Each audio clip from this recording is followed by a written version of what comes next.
Of course not! I knew it. All right! What is that on your collar? Leave me be! Get away from me! I don't want you anywhere near me. Yes, it's true. I've been having an affair. Henry! You think I can go for so many years of marriage with someone as oppressive and domineering as you? Oh, Elizabeth, hello! I am here to entertain you with... Get out of here! It's too late. It doesn't matter. Henry? The gig is up. How dare you speak to me that way? You know that nobody can speak to me that way. If you dare threaten to leave me for somebody else, you know, I might just lose my temper. I might just lose my temper. My dear friends, that was as extreme as it was ever going to get for Elizabeth. She's a kind lady, but shortly after those words were uttered, someone in our story breathed the final breath. But who do you think it was?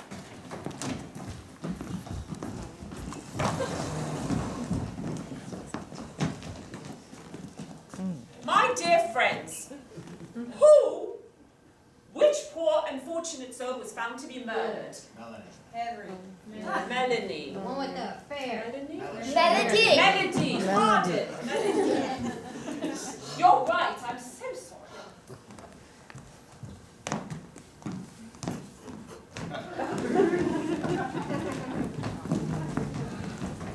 That poor lady's body was discovered like this. Elizabeth! Elizabeth, where are you? I'm here, Beatrice.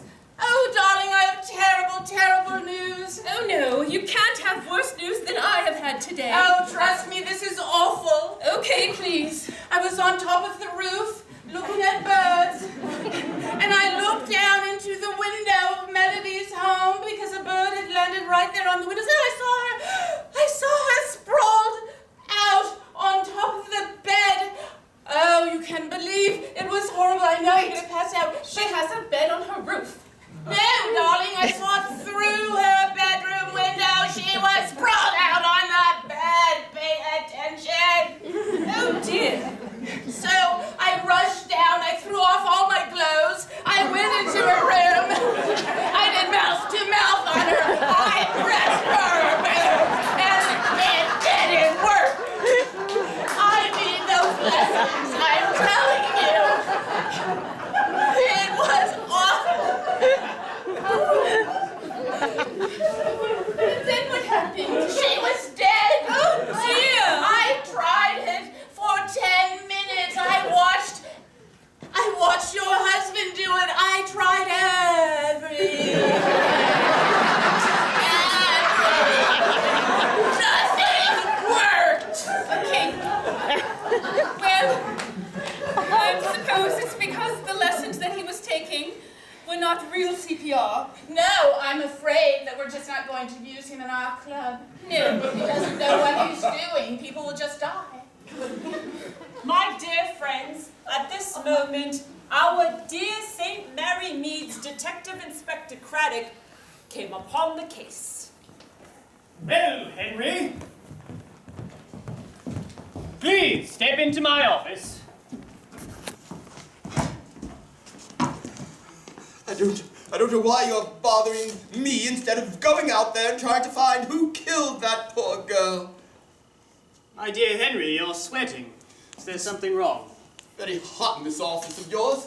Oh, I suppose you keep it that way in order to make your suspects uncomfortable, do you? Oh, I'm sure you imagine that I had something to do with this. Well, I tell you now, even though rumors of our affair have spread, and even though those rumors are absolutely true, I have nothing left to hide. Yes, I loved Melody. Yes, even though I loved my wife, I had no longer any interest in being with her. And yes, I was going to leave my wife in order to be with my pure Melody. Finally, Inspector, finally a chance at real love like I had never, ever had. And do you think I would do anything to hurt that girl. Well, Henry, unfortunately, you have. Now, I tried to make it a mission to teach everyone in St. Mary Mead how to perform CPR, but it appears that you've been undoing all of my work by teaching them the wrong thing. Perhaps this woman could have been saved should Beatrice have been able to resuscitate her, but unfortunately she was humping a corpse because of you, Henry. Now, I know you've been up to these antics for many years. Why, I've been on the case for going on 15 years, and all of your silly hijinks have really gotten on my nerve. Inspector, when I was a little boy, there was only 2 things I ever wanted. Or... Friends, what were those 2 things that you wanted? Cats. Hair. Cats. To be a rodeo cowboy. Parrot. Was that the first one? What was it? Parrot. Parrot. A parrot and Hair. hair. A parrot and hair. You're correct. What were those 2 things, sir? a parrot and hair. Please, I loved pets, a parrot and a rabbit, all I wanted.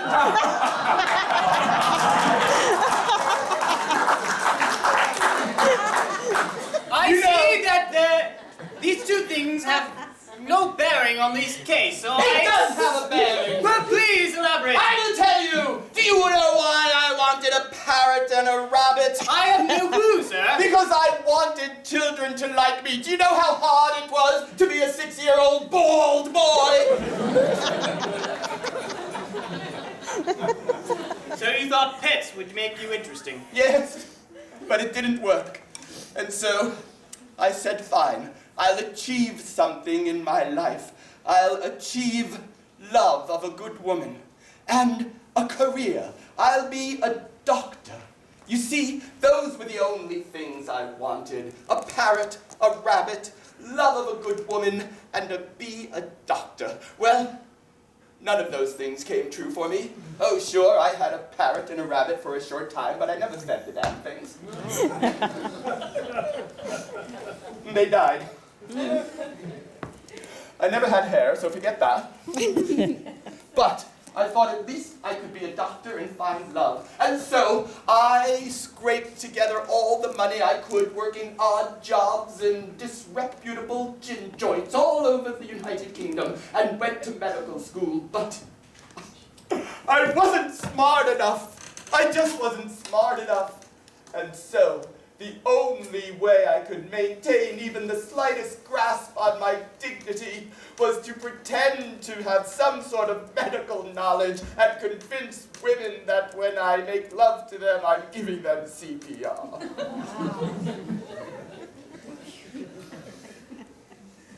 Henry, I will admit that when you started, you lost me, but eventually what you said wrapped up in quite a touching story.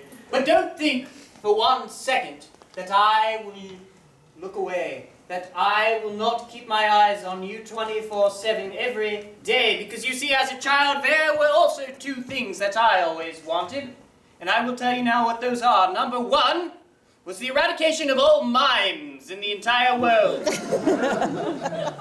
For you see, when I was a wee lad, my parents took me on a trip to Paris, and I had 5 euros to my name, which I wanted to use to buy myself a souvenir. But no, we stopped at a mime to watch. And while I was entranced with his mimery, he slipped his hand into my little pocket and he took my wallet. I have no souvenir. And ever since then, I've had this vendetta. That is number 1. Number 2 is the eradication of all criminals in St. Mary Mead. Inspector, shortly before Matilda was killed, I told my wife I was having an affair. Okay, continue. Don't you understand? She must have known who it was because I had Matilda's name tattooed right here on my head. Matilda? That's the woman with whom I was having an affair. I thought you were having an affair with Melody, was it? Melody! Melody! That's what I meant! I had Melody's name tattooed here! My good man, you have women's names tattooed all about you. Matilda was the parrot!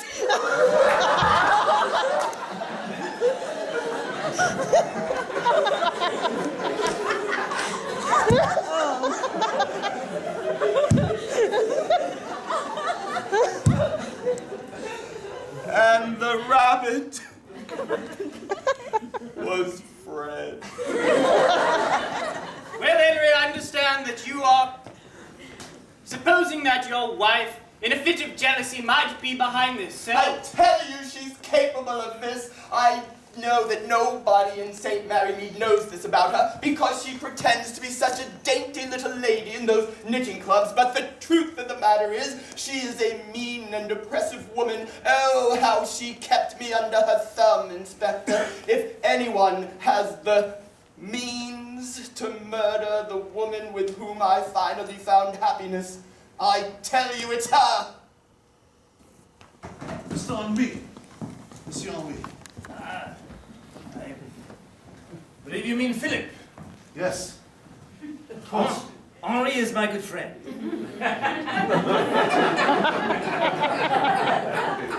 I'm sorry, you've caught me in the middle of working on my next routine. It promises to be my most interesting yet, and it is called... It is called? What is it called, my friends? Can you Flying guess? Bird. The Flying Bird. You're correct. It is called Le Flying Bird. Of course, I will mime the ah part. I'm still perfecting it. It is quite impressive, sir. Thank you.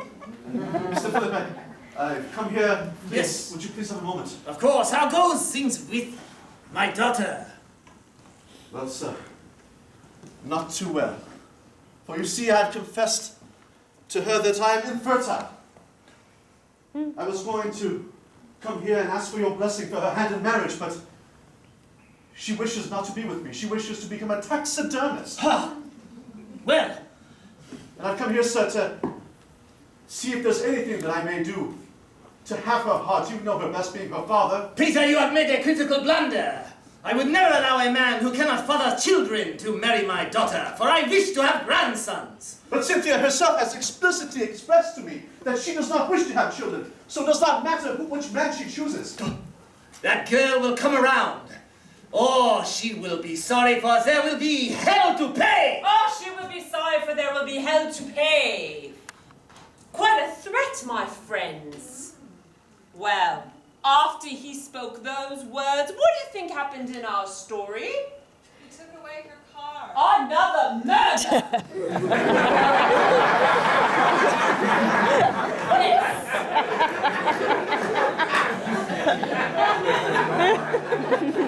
But who do you think it was?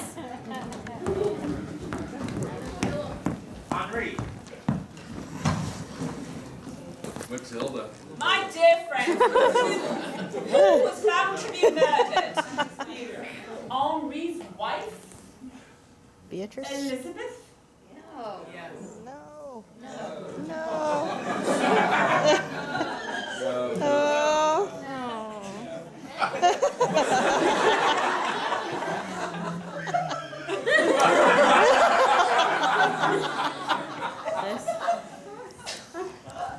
Yes, it seems in our story the women keep dying. And the poor woman's body was discovered like this.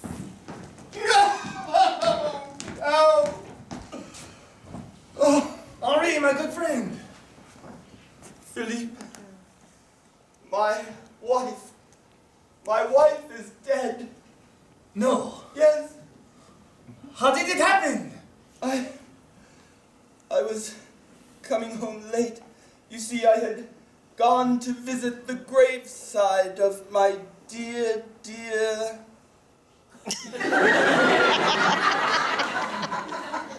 Melody. Yes, I am sorry, I heard about that as well. And I came home in my grief, and I heard something from up in her room. I felt terrible about the row we had had, and I felt terrible about implying that she might have been responsible for the murder of Melody, and so I promised I was going to go up to her and apologize and see if there was some way we could rekindle our relationship and salvage it. But as I got closer and closer to the door, I heard a rustle. What did you see?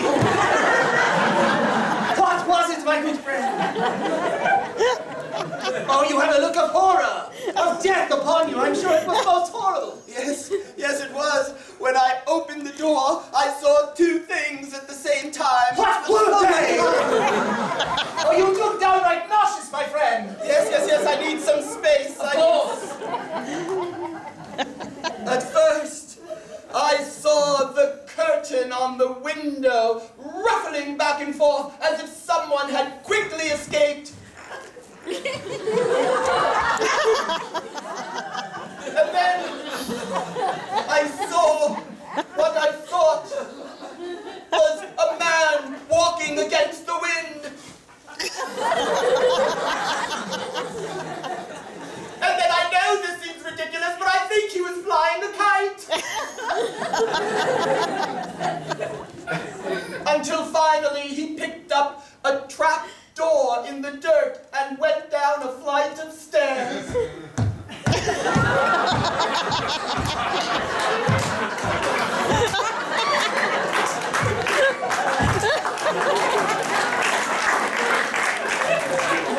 Well, I was watching all of that, and I completely neglected to look over to my left. But when I did, there on the bed was my dear wife. She was dead. Oh. With a rope tied around her neck. She was clearly trying to resuscitate herself. She was naked.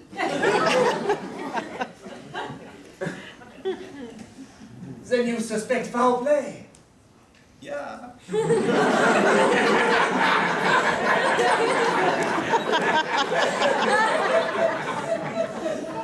This is terrible news, for it seems we have a murderer loose in St. Mary Mead. Oh, Philippe, two women that I loved at some time in my life have been taken from me. My heart is breaking. Lay your head on my chest. No, thank you. Detective Inspector Craddock. Oh, Jane, thank you for inviting me into your home. Yes. My dear, I this chair. am disturbed. We've worked together on quite a few cases over the years. This one has an extra special level of evil to it. Let's review some of the themes.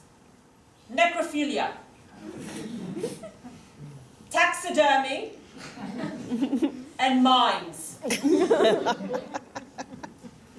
This appears to be the setup for some sort of joke. I think... You know I don't joke, I'm an old lady. Jane, I know that, of course. I think that there is something satanic going on. Oh. Detective Inspector? Why, hello! I'm so happy to be on the exchange program from the United States of America. Hi. Well, hello. Hi. Jane, this is our newest officer. Her name is Sally Smith. That's right, and I could not help when I went to investigate both of the bodies. There was something I saw in common. Skunk. Skunk. Skunk. That's right. There was a tail of a skunk that was stuffed in the most inappropriate places. Is this something that Americans do? Well, I certainly hope not. But being an expert, having worked at the zoo for many, many years, I know a skunk's tail when I see one. And that skunk's tail, sir, that was just potentially the cause of death. This is so illuminating. One, I didn't understand that skunks were featured in American zoos. And two, that was the cause of murder. Jane, this is a breakthrough. It might be. Well, I feel so excited to be on your department, sir. I'm going to go do a little bit more investigating, and I'll see you soon. Yes, Miss Smith. I have something to admit to you, Yes, Detective quickly. Inspector Craddock.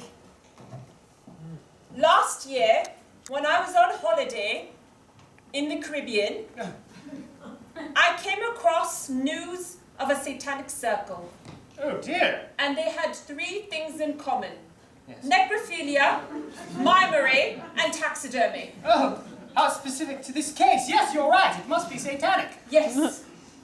Extra level special level of sinister. And I wanted you to know that.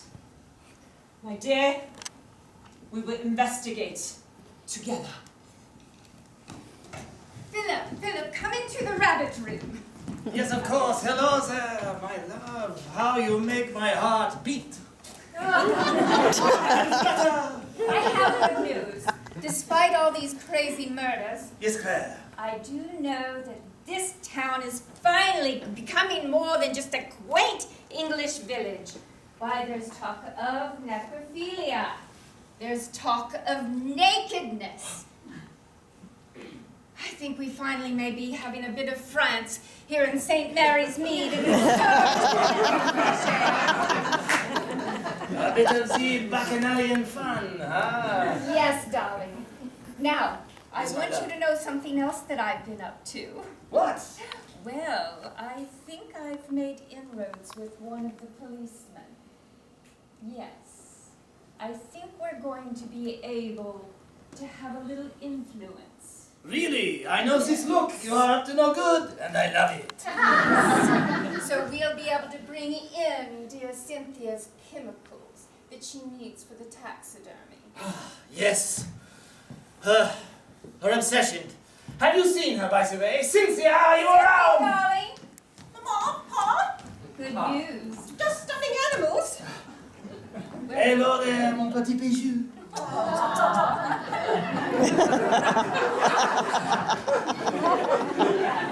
My beloved, I have had a visit from Peter. Oh, He says you have rebuffed his advances. Father. good for you, darling. Yes, Not good for her. Yes, good for her. How am I supposed to have grandsons? To carry on the family business? Listen, I have supported this silly taxidermy hobby from the both of you for long enough. I want to have little mimes. Oh, darling, fight him. Don't let Thank you, Mother. Thank you. Now listen here, Father. I have been a dutiful daughter, and I have done well and never got into trouble. But my body is mine, and I choose not to have children, at least at this time. Cynthia,